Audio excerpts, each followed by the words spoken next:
Okay, good morning, everyone. Welcome back. Is everyone here? I thought there were more people outside, but maybe not. Yeah, Thomas is just gone to do something. He'll be right back. Yeah. So, welcome to our first keynote address of this conference.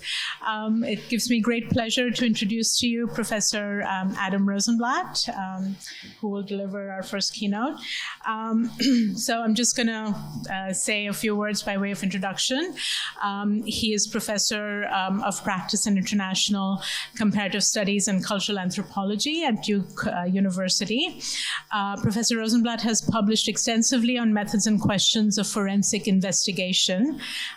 He was kind of an obvious choice for us when we were looking for keynote speakers. And at the time, we didn't even know about his second book, which has just recently been published. We were just going off of his first book. So he published Digging for the Disappeared, Forensic Science After Atrocity with Stanford University Press in 2015, which looks at the forensic study of mass graves from conflicts, ranging from a wide range of conflicts from the 20th and 21st centuries. And he provides viewpoints of the various stakeholders, he doesn't shy away from critiquing aspects of forensic investigations, but ultimately offers forensics as a form of care for the dead. Adam is going to present to us from his more recent book. I'll pass this around in a second.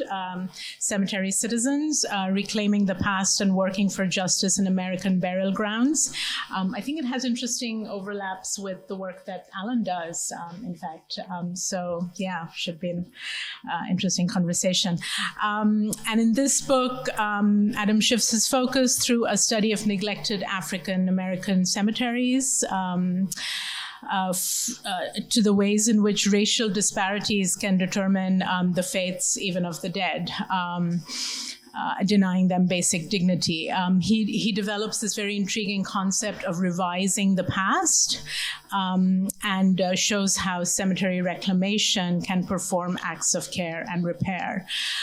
His academic work is very much grounded in his rich experience of working with human rights organizations, like Physicians for Human Rights at the Human Rights Center at the University of Chile, as well as at the US-Mexico border. He participates in grassroots level social justice work in Durham through the Friends of, Gear Cemetery, and as the co-founder of the Durham Black Burial Grounds Collaboratory. Adam is not only an academic and activist, he's also a cartoonist, and you can see a little taste of that up there. So one of the pleasures of reading his book are these cartoons of his that are these sketches that are there throughout the book. I'm just going to read a few lines from Adam's preface, just to give you a taste of the book, and then I'll hand it over to him. So the buggy and bedraggled cemeteries I write about in this book, East End, Gear, and Mount Moriah, are beautiful. It's the hardest part to explain in words, even in photos or drawings. I'll tell you about how these cemeteries were founded and how they gradually became the kinds of places where someone pulls up in a truck and drops their trash right on a person's grave. I'll tell you about how they came to be called abandoned, even when people are still visiting, still caring about them. I'll tell you about the volunteers who pull vines, gather fallen branches, sweat, joke, snack, and sigh in all these cemeteries. Please join me in welcoming Professor Adam Rosenblatt.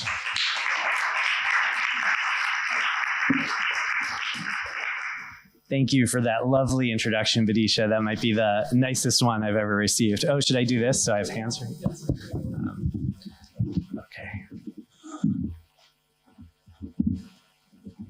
Can folks hear me well if I am like this? Great. So thank you, Bidisha, and thanks also to Mohammed and Toma and Judith for having me here. It's been such a rich set of conversations already that my talk is filled with like little handwritten scribbles of the things I want to tie in.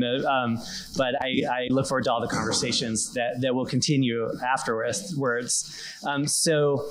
My talk today is called Cemetery Citizenship and Thanatic Ethics, Revising Burial Grounds in a World on the Move.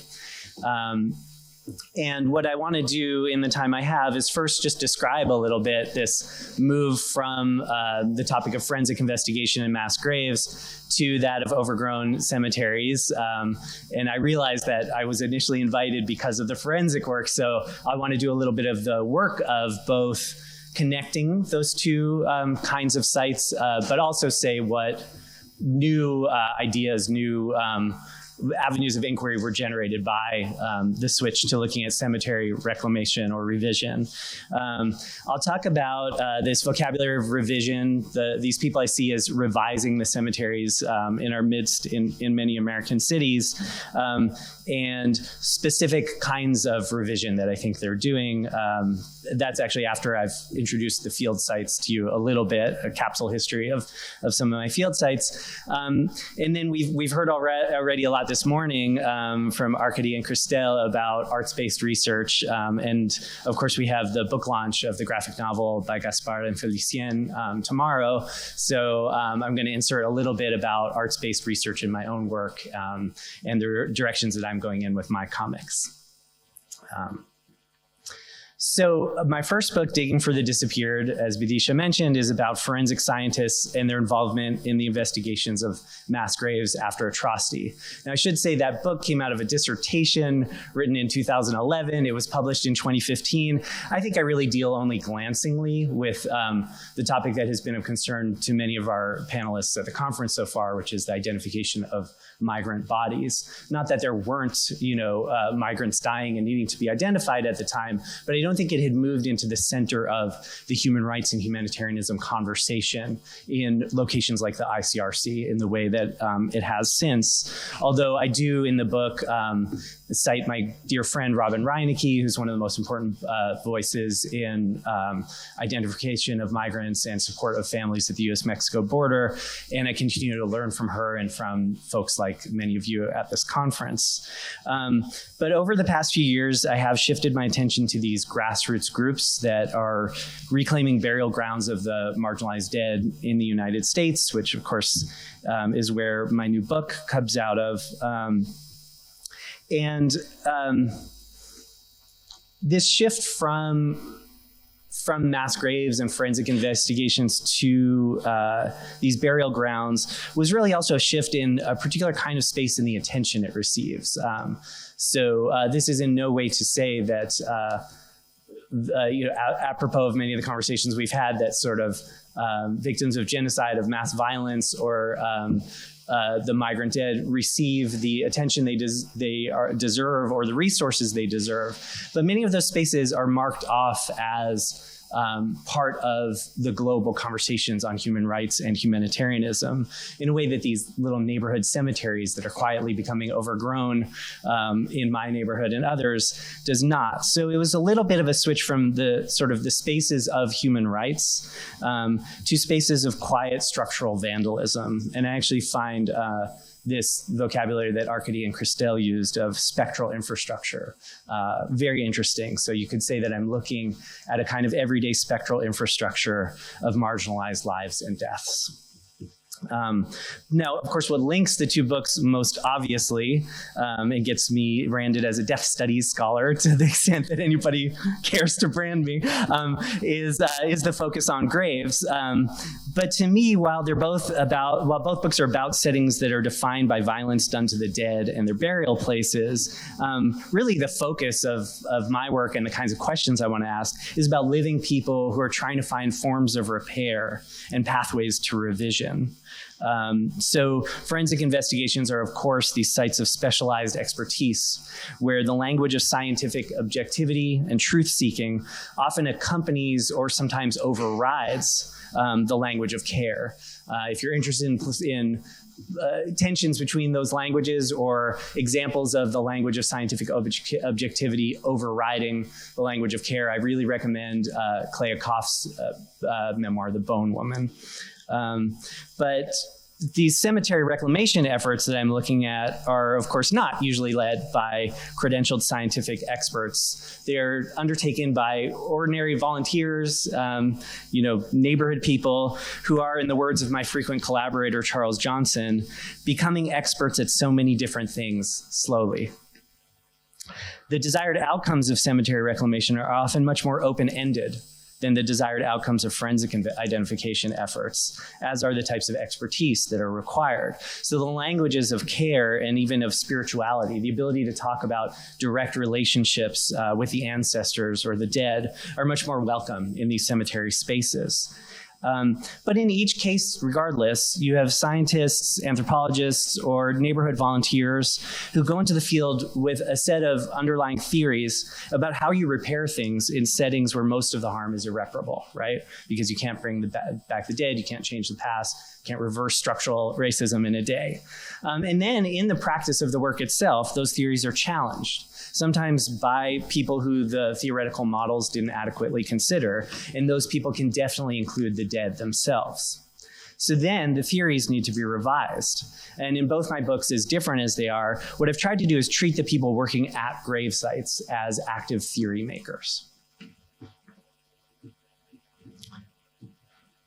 Oops, it's a little off. Do I try to zoom it out a little? Oh. I'm terrible at I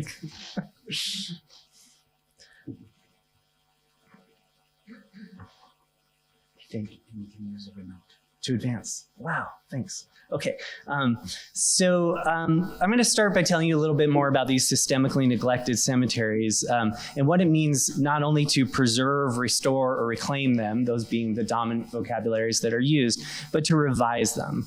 That's a vocabulary that I chose very carefully, and I chose it based on the work of my former colleague Jill Stauffer, who writes that revisionary practices work in the present moment to revise a memory or experience of the past with the hope of opening up a future not fully determined by past harms. But crucially for Stauffer, this isn't about forgetting or moving on, right? It is about opening up futures while looking the troubled past straight in the face.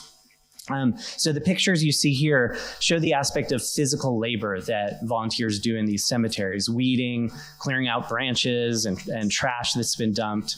But the volunteers that are profiled in my book also research the histories of these cemeteries and of individuals buried there. They reconstruct family trees, they try to find descendants, they advocate for the cemeteries with cities and counties, they fight developers who may be wanting to encroach on the land, take school groups on tours, and many other things. And if you're wondering how a cemetery with this kind of rich history or this kind of care from the people living around it becomes overgrown and trash strewn, I will get there soon. But first, let me just sort of tell you a bit more about the three cemeteries that I focused on for the book. Oops. So Geer Cemetery, which is near my own house and workplace in Durham, was founded in 1877 on land that 3 black men purchased from a local farmer and enslaver. So that's about 14 years after emancipation.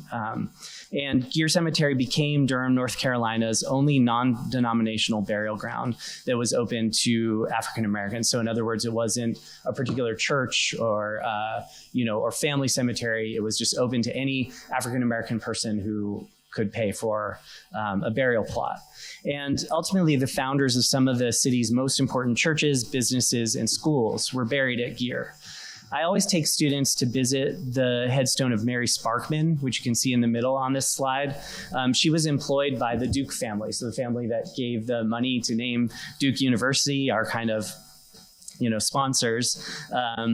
This headstone of Mary Sparkman's commemorates her memory to an extent, and then also very much commemorates their own largesse and remembers her only for her faithful servitude. So this is a very ambivalent sort of moment that I have with students when we encounter this headstone. On the one hand, Gere has only 200 visible grave markers for roughly 2,000 people that we believe were buried there. So Mary Sparkman's nice marble headstone is in one way a marker of relative privilege compared to the other dead. And yet, of all the things she may have lived, all the things she may have been, she is, remembered for her faithful servitude to the dukes, and their names appear as large as hers. Gere is a relatively small cemetery. It's almost 4 acres, and it's quite dense with the dead because Durham's African-American citizens could not get the city to expand the cemetery.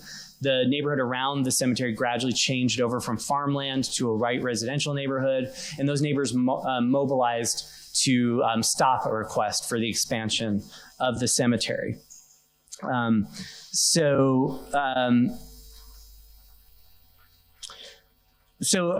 Ironically, the other thing that sort of speeded the decline of Gere Cemetery into this overgrown and I'll say quote unquote forgotten place is that in the late 1920s, the African American community finally succeeded in having the city open a city-funded African American cemetery called Beechwood.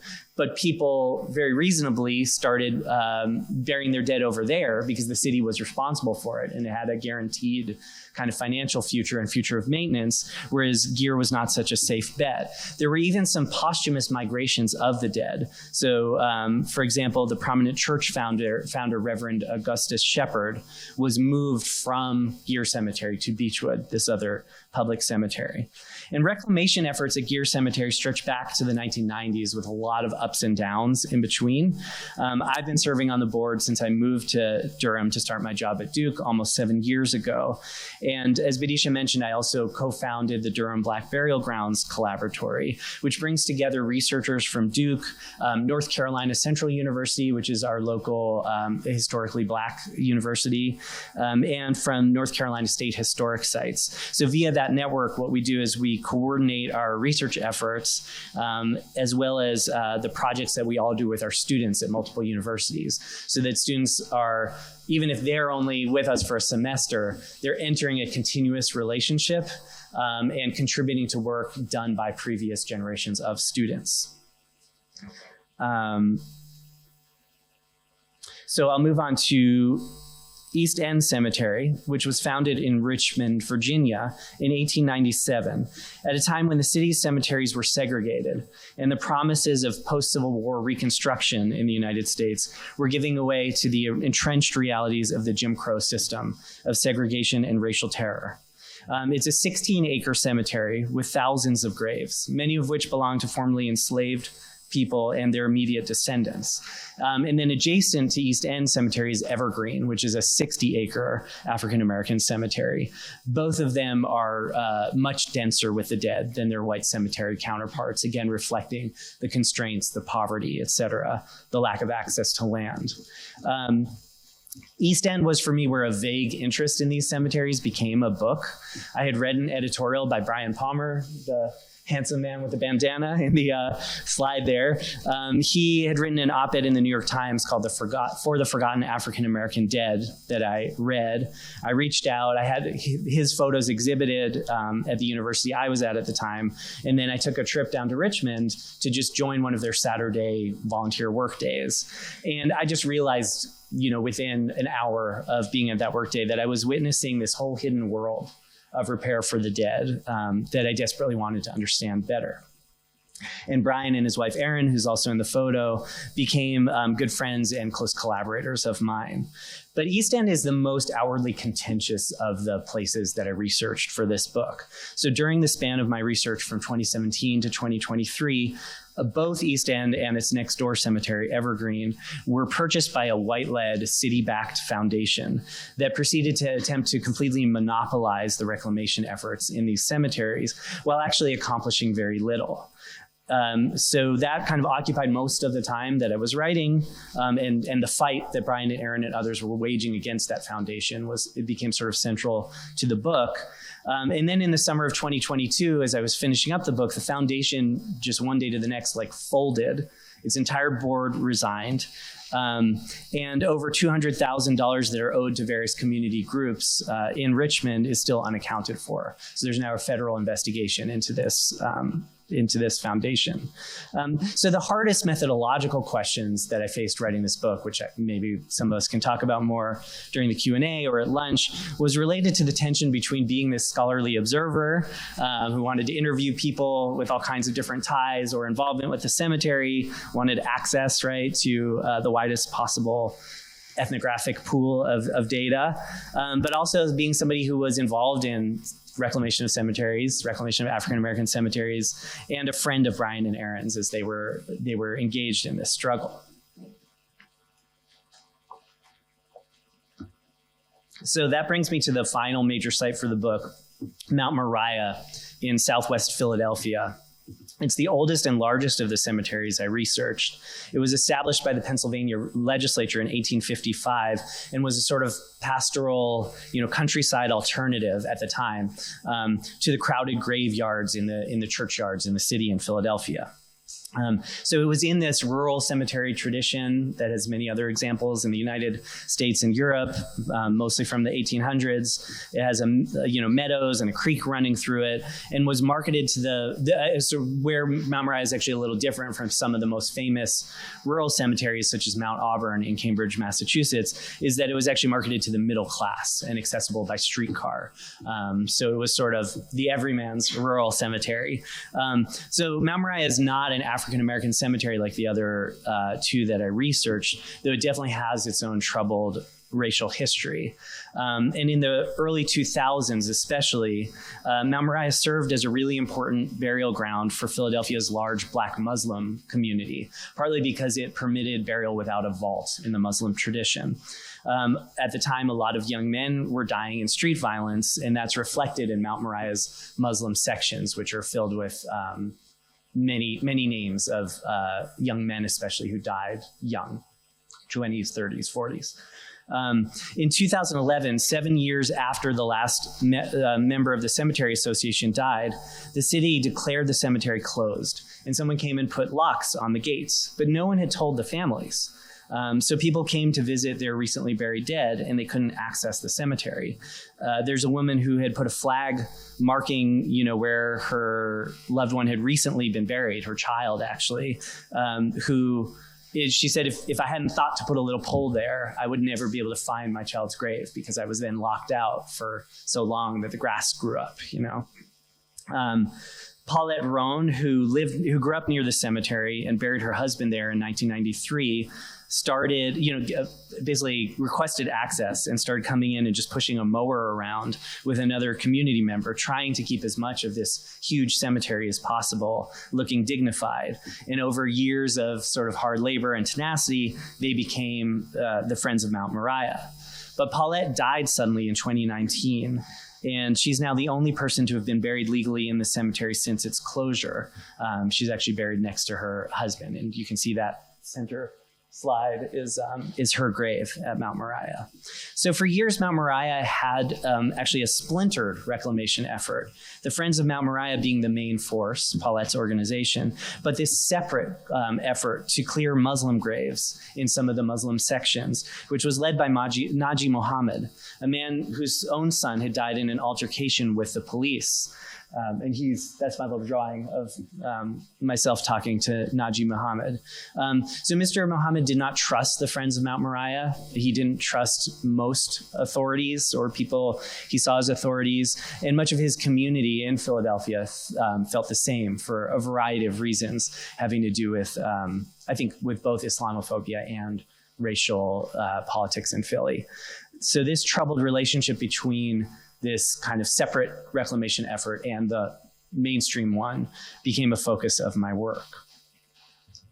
So you'll notice that I don't use the word abandoned when I talk about these cemeteries, although it's one that appears quite frequently in news stories and things like that. It's a vocabulary that many descendants or other people who care about these cemeteries critique. So Jareen Fleming, who's a descendant of East End Cemetery, says, "I really resent the narrative of these abandoned cemeteries because the families have always, at least in my short lifetime, been involved." So if the vocabulary of abandonment sort of sidelines the ongoing care of families and descendants, how should we understand their conditions? Well, Geer Cemetery, to give you one example, was created by African Americans at a time when they were forbidden to bury their dead in the nominally public city-owned cemetery Maplewood. But their tax money did go to Maplewood, right? So in a sense, everyone who's buried at Geer has been double charged for burial. Their tax money went to Maplewood. They're not allowed to be buried there. So they arranged together to create this other cemetery, Geer, and they paid to be buried there and to keep it up. So I always tell my students that when we look at Geer Cemetery, we need to see it in relationship to Maplewood, right? And I think that along with Ta-Nehisi Coates, we should understand that relationship as fundamentally one of plunder. It's a story of the extraction of Black wealth and, frankly, of the continuity from emancipation through post-emancipation, civil rights era, and everything beyond, the continuity of the ongoing extraction of wealth from Black communities. So there is terrible direct vandalism at some of these cemeteries, or there have been histories of that. East End is perhaps the most notable for a tomb where the remains were taken out of the tomb and set afire by vandals. There's also just encroachment. The current incarnation of the Friends of Geer Cemetery that I'm so involved with was sort of energized and in a weird way it kind of owes its current organizational momentum to a neighbor who cut a tree down that he felt was threatening the home he owned and let it fall right in the cemetery on top of the huge tree that took us years to have removed that damaged multiple graves in the cemetery. So there are all of those things, but there's also this background destruction of the neighborhoods and communities that were tied to these cemeteries. So in every city that I wrote about, there are histories of what in the US got called urban renewal, which usually meant displacing Black people from their neighborhoods, driving highways through them. There are histories of racialized neglect. The highway that runs alongside Mount Moriah is sort of famously neglected and dangerous. And there are these neighborhoods in Durham and in Richmond, Hayti and Jackson Ward, which were really important generative sites of Black wealth and Black community that were destroyed in these 1960s and 1970s renewal projects. So people were displaced and their kinship networks were kind of dispersed along with them. Brian and Aaron, who I showed in the slide earlier, call this care disruption, right? So there's there were these traditions of care linking people to cemeteries, getting them there on the weekends, and then along with all the other things these communities suffered, the ability to kind of mobilize your community of care and bring it to the cemetery was disrupted. But it's really important that we focus not only on damage when we think about these cemeteries. I love this quote by the poet Kiki Petrosino after she visited East End Cemetery. She says, "Even beneath the poison oak and fallen leaves, these graves preserve a still shimmering network of Black intentionality and mutual care." So headstones in many of these cemeteries reflect the ties to churches, to mutual aid societies and fraternal organizations. These are not so different from the Jewish Landsmannschaft groups that Inés and Luis were talking about, groups that pooled together, among other things, to be able to afford burial.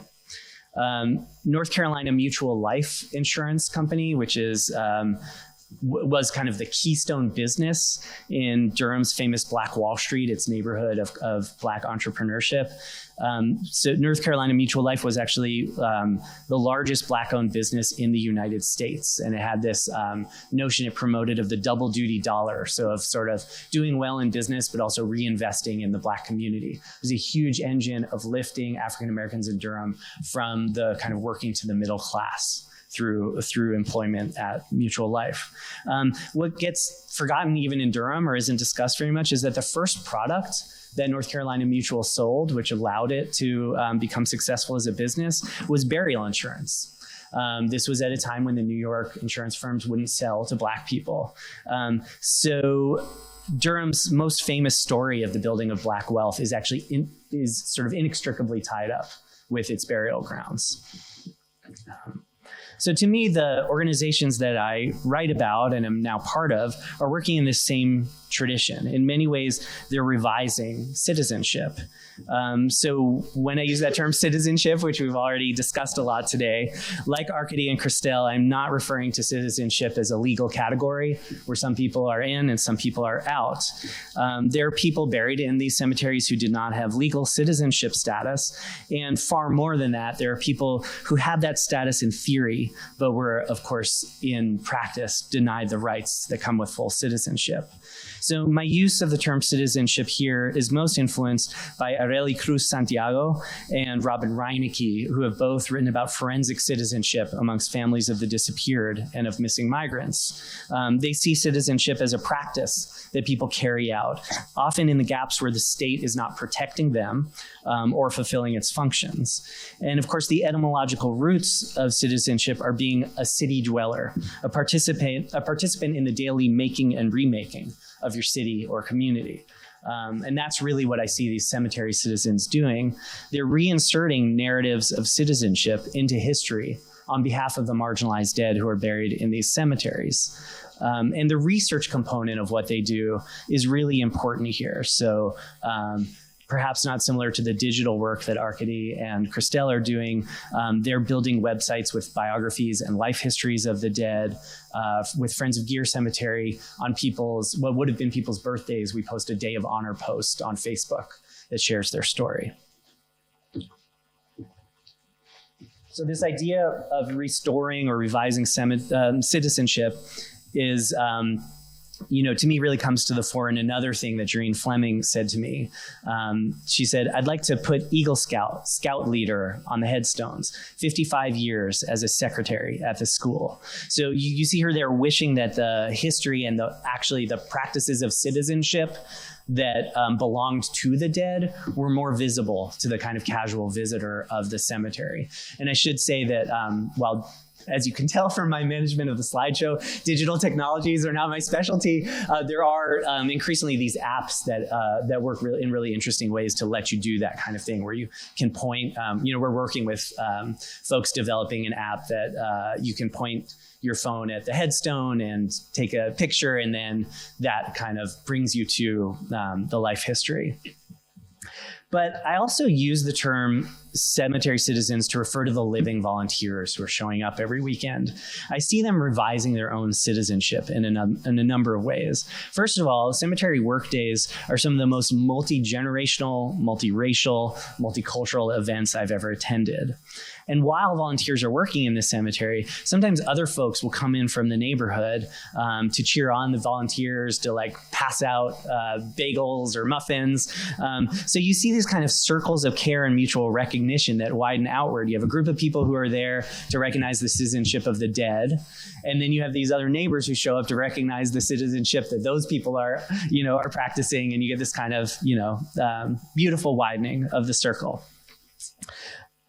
Melissa Pocock Caldas, a white volunteer with the Friends of East End, spoke about her time at the cemetery and her involvement with the organization and how it changed her perception of the space. She said, I think when I started going out there, I didn't entirely grasp that it was the African American cemetery. I was just thinking about it as a place, as a cemetery. I was just trying to make it clear the sites so I can find headstones, so we can uncover them. Now it's completely different. It's almost less about the weeds or the physical landscape. It's a lot of the questions of why and how could this be? You're pulling vines and then connecting with the person who's buried there, even if you're imagining what their life would be, trying to see how Virginia was, how the world was, how completely different it would have been for me living at the time that they were alive, and how I would have probably acted. It's not pretty. So working in a cemetery revised Melissa's citizenship by helping her to move beyond a task-oriented, instrumental view of what she might be doing at the cemetery to sitting with these questions that got gradually more uncomfortable. Questions that move from imagining who the dead were to who she might have been as a white woman in relation to them. And that issue of relations is one I want to focus on next, and specifically what it means to be a descendant. The African burial ground in Lower Manhattan holds the remains of over 20,000 enslaved and free Africans and a much smaller number of poor whites who were buried in the 18th century. It forcefully entered the public consciousness in the 1990s when a U.S. federal agency moved to construct an office building that threatened to disturb the site, bringing in a wide array of New Yorkers who wanted to fight for its preservation.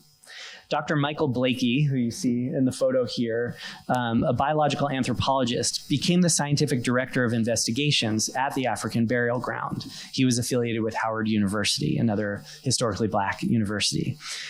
Blakey was inspired by conversations about the Native American Graves and Repatriation Act, which was newly passed at the time in 1990.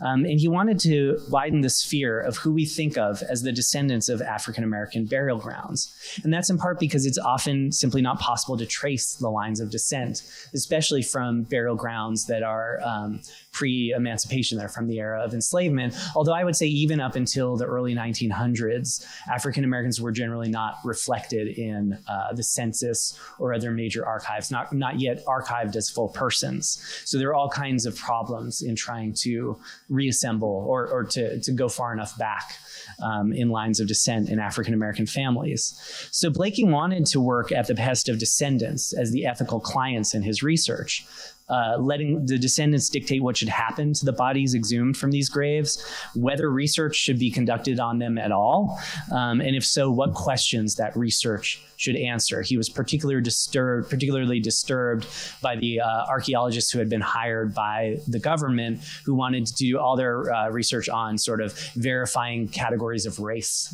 right? They basically wanted to do racial science on the bodies, and Blakey was like, no. Or I should say Blakey and the descendants were like, no. But the question was, what constituted the community of descendants who could mobilize a voice and counter to that research design? So NAGPRA, that Native American Graves Protection and Repatriation Act, has this language of cultural affiliation, which acknowledges, quote, a relationship of shared group identity between a present-day Indian tribe or Native Hawaiian organization and an identifiable earlier group. Blakey argued that similarly to NAGPRA, all African Americans were culturally affiliated with the African burial ground. And he's had continued influence in the field. So here's a quote from a recent highly influential report about the interpretation of slavery at museums, plantations, and other historic sites. And it reads, a descendant community can include those whose ancestors were enslaved not only at a particular site, but also throughout the surrounding region, reflecting the fact that family ties often crossed plantation boundaries. It can also welcome those who feel connected to the work the institution is doing, whether or not they know of a genealogical connection. But in my research, I found another, maybe harder to describe logic driving people's connection to African American cemeteries. And in fact, most regular volunteers that I work with and that I've interviewed are not actually direct descendants with ancestors buried in the cemetery where they're working. Deborah Taylor Gonzalez, the president of Friends of Geer Cemetery and a frequent collaborator of mine, spoke to me about an educator who's buried at Geer named P.W. Dawkins, who co-founded the North Carolina Mutual Life company that I mentioned earlier, and was an advocate of Black agricultural self-sufficiency, what we might now call food sovereignty. So his famous saying was, don't eat all you raise, but raise all you eat. Deborah is from Virginia, and she has no direct ancestral connection to Geer, no people in the ground, as Brian Palmer would put it. But she connected Dawkins' story to her own via family history. She said, my great-grandfather, who was born about the same time as P.W. Dawkins, kind of went through some of the same journeys. He got a law degree, and yet the best he could be was a teacher in the colored school, where maybe the African Americans, would call him Professor Bex, but I'm sure that's where it was limited. I see my family at Geer. I see their stories there. That's how I relate to that cemetery now. They're not my people, but they are my stories. I see my family in some of those very situations, those time frames, and all of the complexities. So for Deborah, shared story transcends questions of biological kinship. And I'll leave aside for now the ways in which I saw this mirrored at former asylum cemeteries, which were also part of the research for the book. But perhaps on another occasion, we can talk about that and about the forms of what Jennifer Natalia Fink calls disability lineage that I saw cemetery volunteers making with the dead in those cemeteries who have been labeled mentally ill or disabled in their lifetimes. So cemeteries offer, I think, different ways of thinking about rootedness in a world of migration and movement. In his essay, Death and Politics, the Catholic intellectual Joseph Bottom writes that death rituals and burial grounds are essential to the formation of human communities. This one back.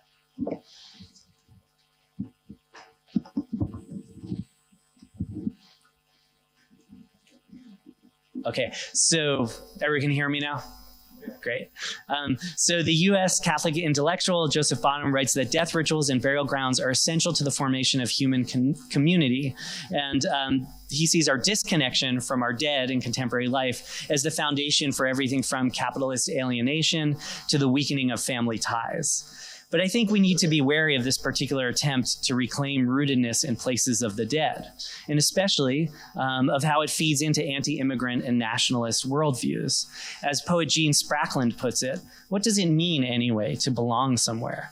During the Industrial Revolution, in that period of mass migration from countryside to town, it was sometimes said that the new immigrants did not belong because they had no dead in the churchyard. The right of belonging in a place could only be earned by dying there, which for me echoes that phenomenon where the dead from the shipwreck were made Italian citizens and the living were not. So I think at this conference and in all of our shared work, we want to embrace many other paths to belonging than that, right? So one of the things that surprised me a lot in my research was how many volunteers I spoke to were mourning a dead friend or family member while volunteering in cemeteries, but the actual dead person was not buried in the cemetery where they worked. So for example, Jen O'Donnell, who's now the president of the Friends of Mount Moriah, told me, after working with Mount Moriah for about a year, I experienced my own loss. One of my brothers died. He's buried about 2.5 hours away from where I live. And I very quickly found that spending time at cemeteries, Mount Moriah and other places, just made me feel some sort of connection. I couldn't always visit his burial site, but I could visit a cemetery. And to me, a cemetery is a cemetery. So I did a fair bit of my grieving for my brother at Mount Moriah. So perhaps there's a way out of this theoretical choice between basing rootedness on having one's own dead buried in one's own local cemetery versus a more cosmopolitan, mobile set of attachments that maybe somehow seems to apply forgetting the dead. Jen is very much rooted in her city. She's rooted in Philadelphia, and specifically in Mount Moriah through her grieving. But that grief is itself somewhat mobile and cosmopolitan. It's grief for a brother buried far away, which Jen carries with her into these sites in Philadelphia.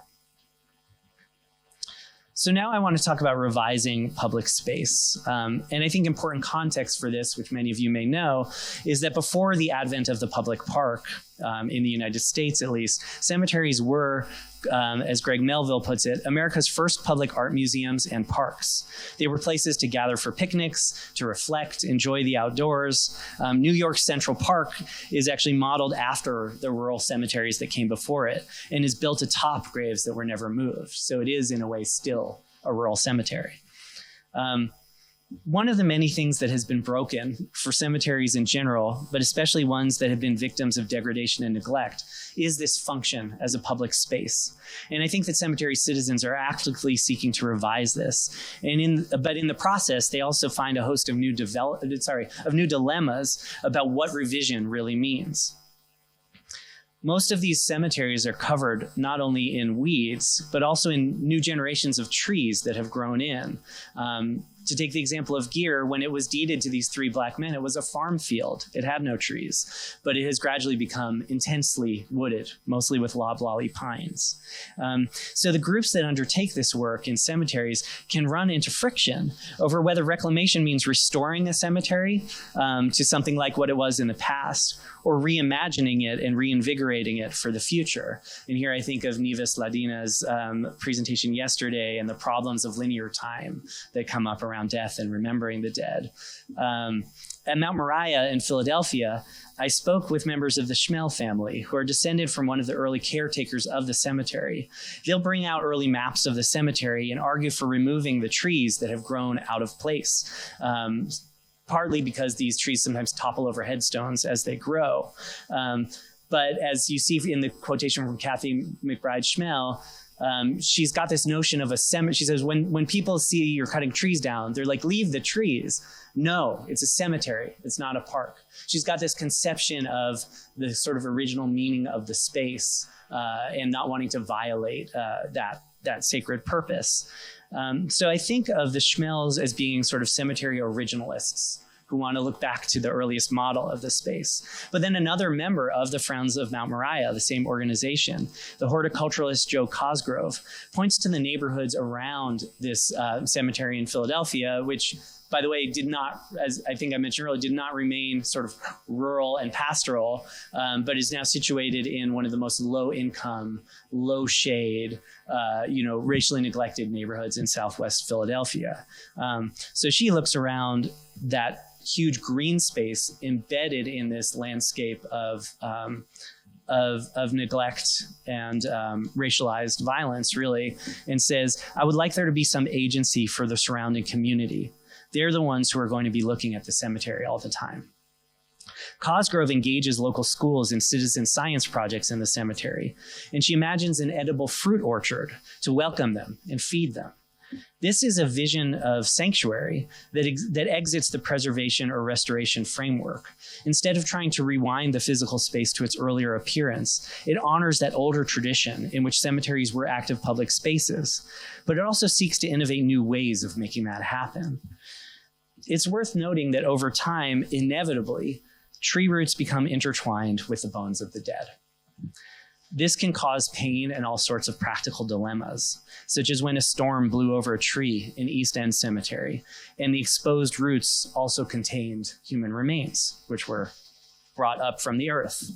But it also means, at least to Friends of Gear Cemetery member Carissa Trotta, that the human and the non-human, the living and the dead, are quite difficult to separate in these spaces, which is why Carissa told me these trees are the ancestors. We have to protect them in an almost inverse position to that of the Schmels at Mount Moriah. At Gear Cemetery recently, a groundhog has been burrowing under a fallen tree limb, and it's been causing disturbance to graves. We've had little bones come up from the earth. At our most recent board meeting, we discussed contacting animal control to remove the groundhog and take it somewhere else. And honestly, I felt ambivalent. I, of course, understand the groundhog as a threat to the boundaries people wish to maintain between the living and the dead, the sacred and the profane. And I understand that the resurfacing of remains is seen as an indignity for both the dead and for their descendants. But I also see that groundhog as a fugitive of sorts from my city. And my city right now is endlessly under construction. It's spitting up new condominiums faster than anyone can count. So this groundhog is in a way a fugitive who has found itself a little burrow, a little sanctuary in Durham amongst the long dead. And I wonder how many times the reclamation of cemeteries will be pitted against the possibilities of sanctuary on these few wooded patches of land.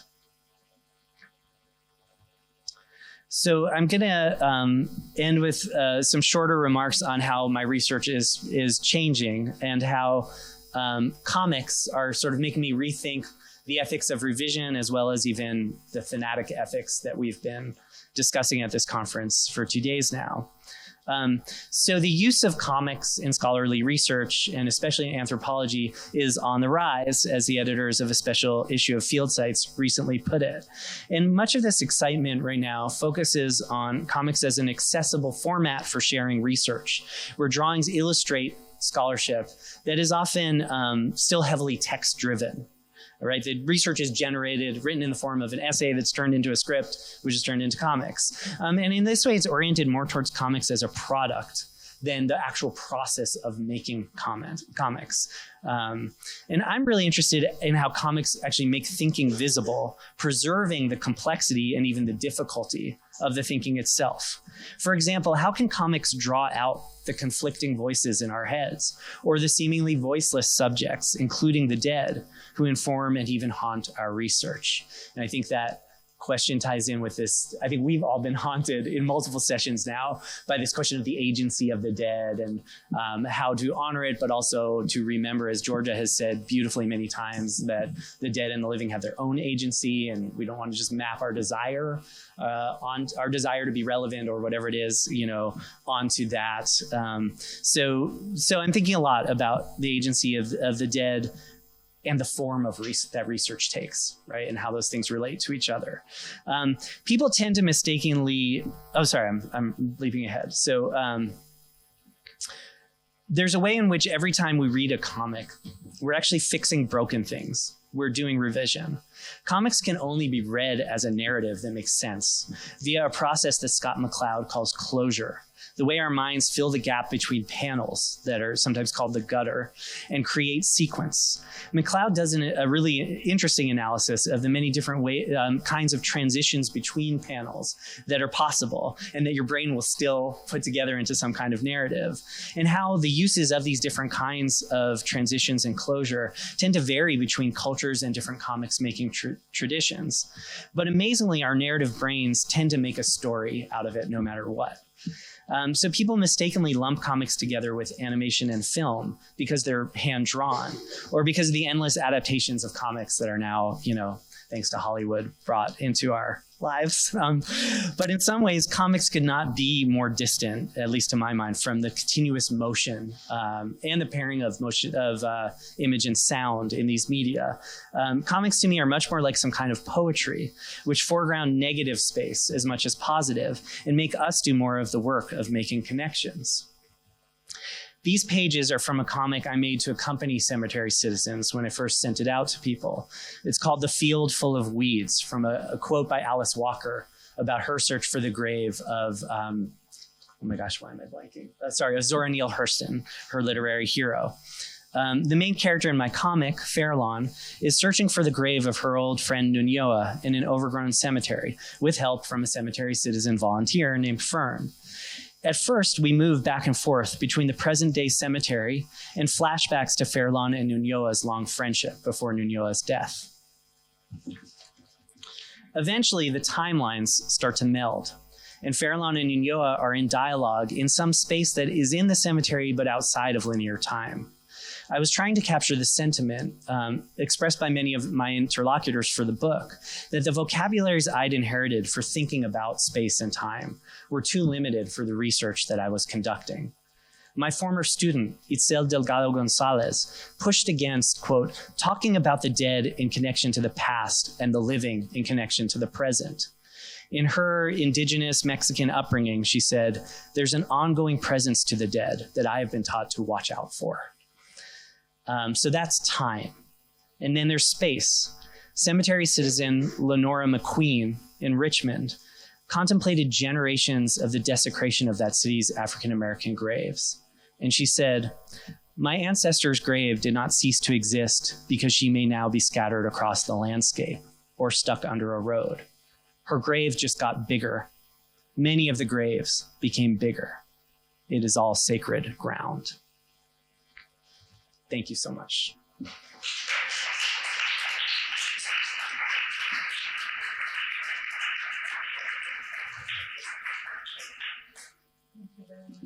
Thanks, y'all. I had to make you on.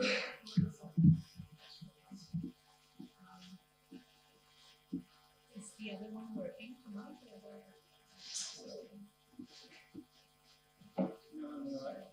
There's some batteries somewhere. I don't mind. I mean, I'm pretty loud. Like, we can pass it. Oh, no, but we need to record. We can just start now. Okay. Thank you so much, Adam, for this very inspiring talk where you also indicate also the importance of being at the university, but at the same time also connecting with activists and things like that.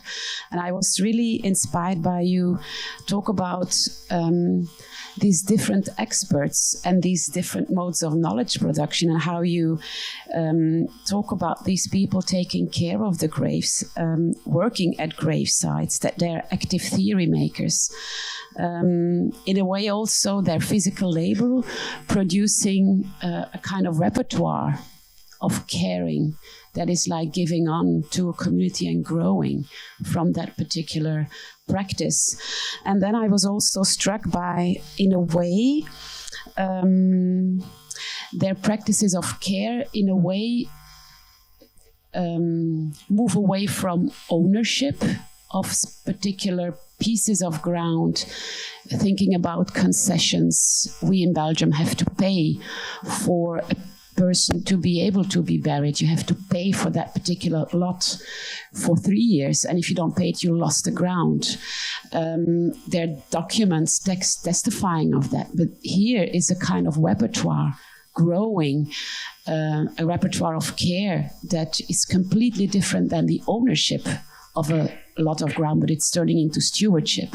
Now, I was struck by the fact that this happens in abandoned, sorry for using the word cemeteries, where, because they're abandoned because they have become worthless for those people.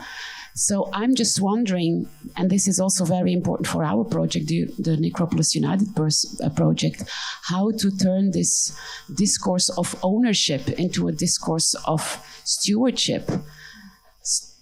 Because, I mean, it's not so easy to turn around, because it has to do with modes of knowledge production that we take for granted, capitalism that hovers into every site, even cemeteries. So, yeah, it's a big question. This one works, yeah. So thank you so much for that question, Christelle. And it's definitely, without wanting this to seem like a cop-out, it's definitely something where I'm in the struggle with you on these vocabularies, and more importantly than the vocabularies, these imbrications with capitalism and with notions of ownership, without really having, an answer. There's a whole section of the book where those three vocabularies, ownership, stewardship, and care, they really became, I try to think those through, because in Richmond, where you had this white-led foundation that came in and became owners of the Black cemeteries and became owners on the argument.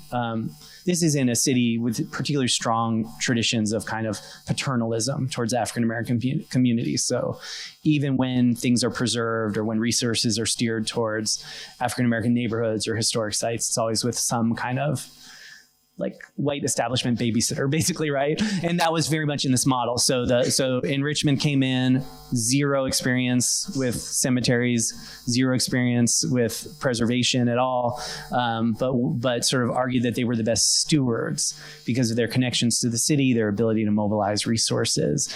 And I think one of the dilemmas for the other volunteer groups, especially the Friends of East End, was they didn't want to become owners of the cemetery. And we have this issue at Gear too. We're trying to clarify some path towards ownership or title to the cemetery, because having it be literally legally abandoned has its own vulnerabilities. So for example, somebody can come in with a different repertoire. We had a very religious Christian white man who went around the Gear Cemetery with dowsing rods, decided that God was telling him through the dowsing rods where all the missing graves that don't have markers were. He was putting these like plastic crosses up. So dotting this African-American cemetery with like these plastic plastic crosses that weren't sort of approved by the community, right? So to get back to my point, one of the problems you have is that these cemeteries, especially after, just to be really frank with you, in the wave of a rush by white institutions to respond to George Floyd's murder and respond to Black Lives Matter movement in the US with kind of like, we're good, and like rushing in with all of these. And I'll be really frank with you. You talked about hijacking the university. Like, the grant that funded the Durham Black Burial Grounds Collaboratory was a Duke endowment grant on race and reckoning in the American South that was announced like months after George Floyd's death. And whatever qualms we might have had about an institution with a problematic racial history suddenly, wanting to fund all this stuff, we were like, oh, we can use that, right? So we hijacked it, right? But yeah, I think that an ongoing tension maybe that has some resonance with your work is you don't want to just enter on the same plane of vocabularies and say, now we're the owner, right? These organizations don't want to own the cemeteries, don't really have the capacity to own the cemeteries. And not to present a solution, but where I really turn in the book is that the most powerful everyday difference between what the Friends of East End do and what the Enrichment Foundation was doing in their stewardship is care, right? So like that, even when it's less efficient, the Friends of East End they were not clearing sections or getting things done in nearly the sort of grant application friendly pace that the Enrichment Foundation wanted to do things, so that they could report that 34 acres have been cleared or whatever. But they did it in this intense, oh my gosh, we found a marker. Have we thoroughly researched to find all those descendants? We have to do this section here by hand, because if you go in with a mower, you might damage this gravestone, that kind of thing. So I guess I'm somebody in both books I've written and everything I do, I privilege care over all the other things. Yeah. I feel I'm very on race, right? So while you were talking, of course, I have questions that other people might not be familiar, but I just want to ask you. First question is, as a little kid, running up and down Monument Avenue, I'm just wondering if you've thought about your project in relation to the monumentalization of the dead, specifically of the Confederate heroes in Richmond. And I ask you this knowing that many of those monuments have now been moved. And the second question I have is, and I'm sure you've already thought about this, is how might you juxtapose the care or the caretaking of the East End Cemetery as juxtaposed to Hollywood Cemetery? I'm sure you didn't mention Hollywood Cemetery, but if you've been doing this work in Richmond, then I know 200% you've been there. And I've got my own idea of what that might look like. But yeah, those are my two questions. What about the memorialization of the dead? And as you know, the only monument on Monument Avenue to anyone that's African American is the Arthur Ashe monument at the very end of Monument Avenue, it's dwarfed by, say, the Jefferson or Lee memorials. Yeah, and then juxtaposed. It was dwarfed by. Yeah, it was. Yeah. So, yeah. And as you can see, I'm definitely from Richmond, so. Yeah. So I'll try to, I'll keep I want to dork out on Richmond with you later. I'll keep the answer a little brief just so that we're not going too deep into something that some folks can't follow. But the first thing I would do is just plug. So I do write about Hollywood and about Monument Avenue in the book. And I have to say that I did go to Hollywood Cemetery, this white and very Confederate, well-maintained cemetery in Richmond. It had a huge impact, not only in understanding the disparities in the book, but I did not know when I was going to the Confederate section that there was a memorial to the Jewish Confederates. And I grew up in the Northeast in the U.S. With a very self-congratulatory sense of my identity as a progressive Democrat New Englander, and the Jews had nothing to do with all these racial horrors in the U.S. and things like that. And so it was there's a whole sort of deeply personal confrontation that I had at that memorial that I think about a lot. At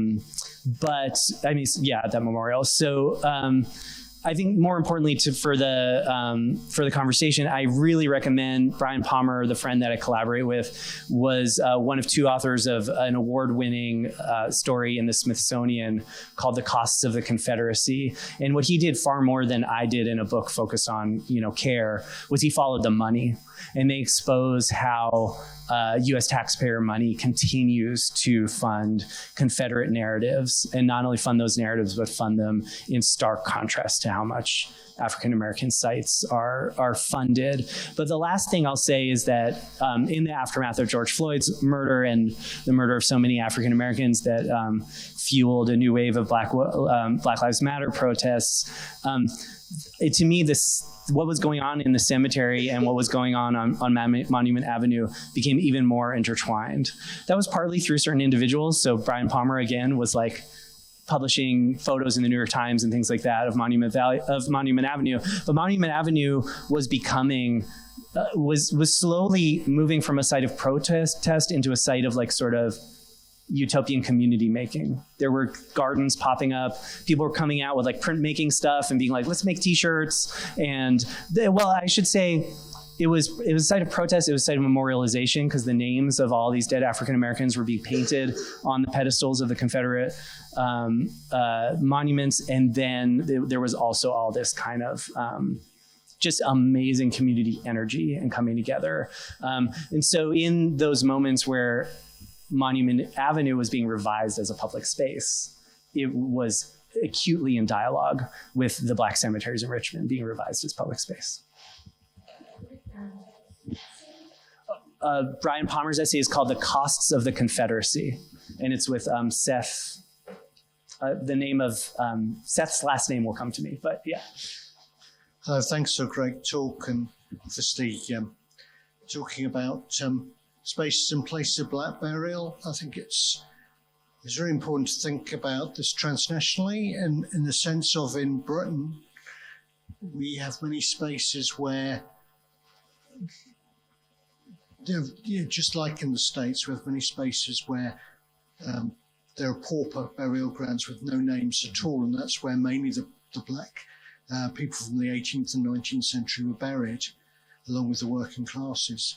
Now, I lead slave site tours of my local city. A lot of the tours end up in these spaces, finding the one grave there is, or finding the spaces where there are slaveholders and no enslaved Africans. And partly we do that in order that people fill in the gaps. And it's that filling in the gaps. The archives won't help us, and they don't help us.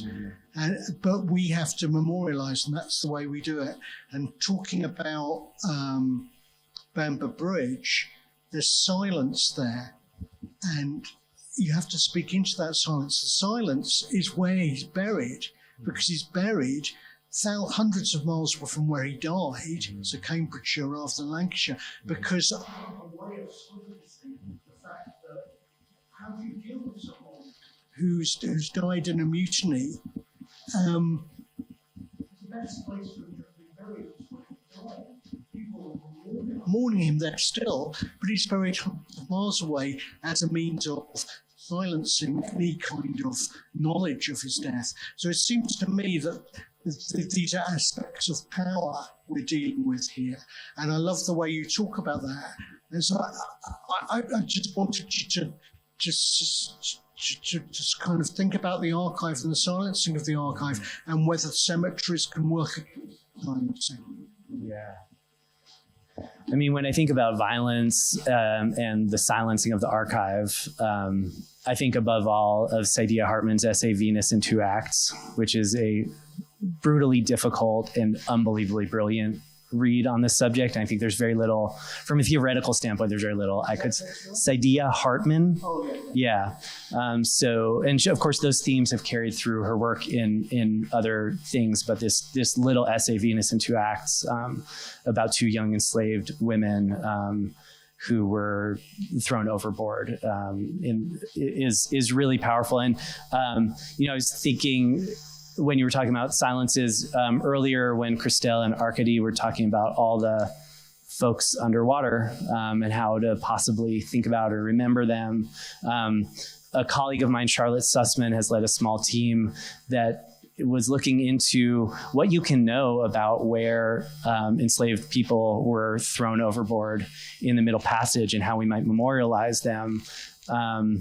And so I connected Charlotte with an underwater forensic expert on sort of, if you know from a ship's log roughly where the ship was when they threw somebody overboard, because those kinds of things, they would record the amount of property that had been lost, right? And so you can then also, working with more recent forensic knowledges, you can try to estimate what animals might have moved those remains around.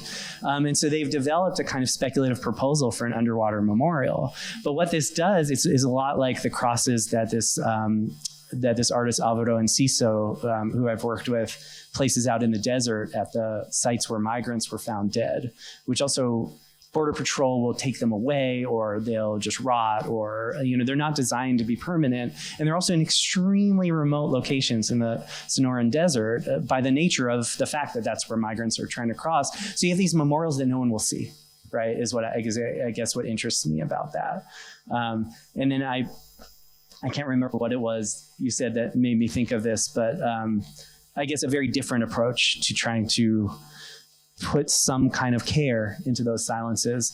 So there's a cemetery, I want to say in Texas. I haven't had a chance to go yet, and I would have to look back to be sure I got the location right. But where at the sites, it was one of these classic sites, like you mentioned, where the enslaver's family has headstones and things like that. And then there's a bunch of known graves of enslaved people, but they're unmarked. So the community organization that works in this space made little plaques, and it just says, beloved, beloved, beloved, beloved, which I think not only restores, it's like the opposite of Mary Sparkman being buried commemorated as a faithful servant, right? It's like, no, this person, whatever else they were in their lives, they were beloved by somebody.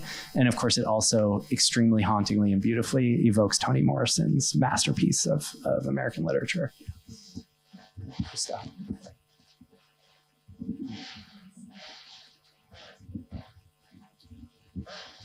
Thank you. I think my question is almost the opposite. And as we talk for all the reasons about memorialization and ensuring that we know where people are buried and they're identified, is there a space where the dead can just get on with being dead and allowed to be forgotten or not remembered and resurrected? It seems that we keep our dead alive much more than perhaps they might want. I don't know. And also that, those deaths are relatively contemporary, because in the sedimentary layers of our whole lives as humanity, we've already forgotten or don't remember, layers upon layers and centuries upon centuries. Thank you so much for that question. And I was at your panel yesterday, but remind me your name? Sid, yes, thank you so much, Sid. I have been obsessing over this exact same question about the limits of, I guess it goes back to this question of agency and the way that Georgia's been talking about agency. Like, how much do you kind of take your desire to do the right thing ethically and sort of string the dead along into this project that they may or may not have wanted? I'm very haunted by that. I've been thinking a lot about, Gilles Deleuze talks about like the right not to speak. And I'm doing some writing right now because, do any of y'all know this book by Max Liboiron, Pollution is Colonialism? It's about indigenous plastic science in Newfoundland. It's a brilliant book. If you want to have every methodological assumption under which you operate just like blown to smithereens, like read Pollution is Colonialism. But there's actually a footnote where they allude in passing. They talk a lot in the book about community peer review and doing peer review that's led by the people who fish in the, presenting findings, having them decide not only what the research question should be, but like what findings should be shared and what findings should be just for the community and all this stuff. And then they say, in this footnote, they cite work by Dinesh Wadewal to show that fish can resist can resist fishing and other things. And they say, oh, we're working on something that might, bring fish into the peer review process. And I was like, what? You can't just put that in a footnote? And like for weeks, I've been like, the dead, how do the dead, how do we make sure that the dead are part of the peer review of what we do in the Durham Black Burial Grounds Collaboratory? And then I did, after spinning on that for a few weeks, I was like, what if the dead, can I curse in here? I wanted to realize, what if the dead don't fucking want to be part of our peer review process? Like, what if they just want to be dead? Like, they want to say nothing, they want to rest. And I will never answer that. I'll probably just write an essay about how hard it is to even think about that and leave it at that. But in all seriousness, I think that I don't want to say justifies, what motivates maybe the ways in which some of these, as you say, still in a way recent dead, the memory projects and the cemetery reclamation projects, they have their own intrinsic value and their value for descendants, but they're always in dialogue. Like East End is always in dialogue with Maplewood, right? So it's always informed politically by disparities. And I think in a really heartbreaking way, maybe we might say, like, in a way, everyone might be much more content to let the dead rest and to let certain spaces be quiet if Hollywood Cemetery down the street weren't still this shrine to Confederate memory, right? If Maplewood in Durham weren't still beautifully maintained with all the like families of white enslavers, so well marked and well maintained. So I feel a lot of feelings, like I feel ambivalent about it, but I think that sort of in a way, so long as so long as those disparities still exist, the dead still wind up being part of a project of revising those disparities. Take that many. I'm really sorry because we're already over. We'll take a last one from the Scientifiques. Okay, so I'm lucky. Thank you, Bidisha. Thank you so much, Adam, for your wonderful presentation.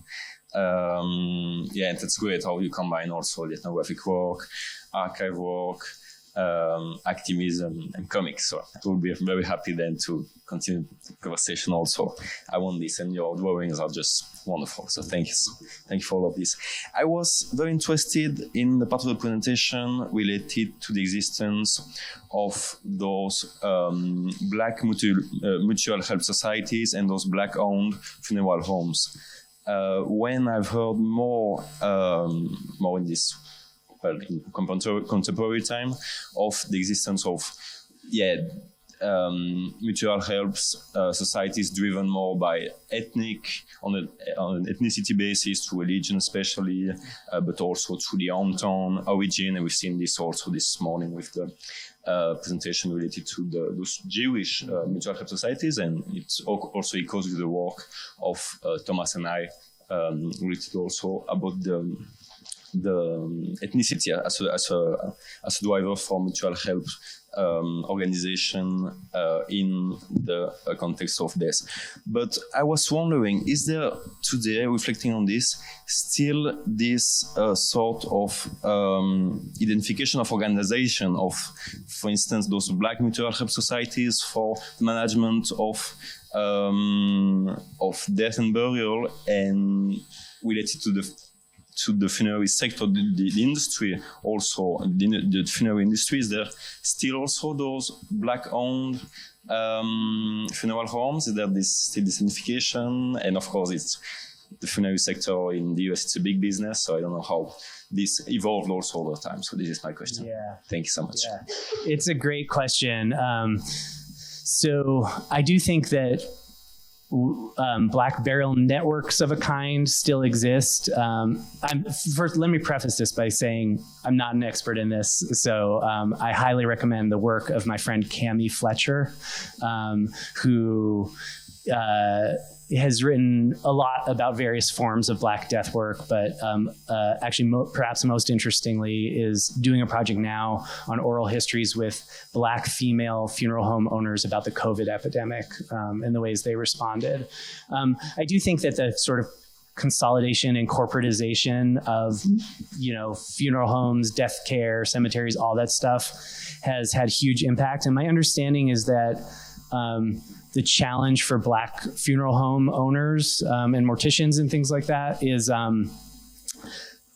similar to like for Black barbers and many other professions where unfortunately you can get Black people to go to a big white owned funeral home for a better price.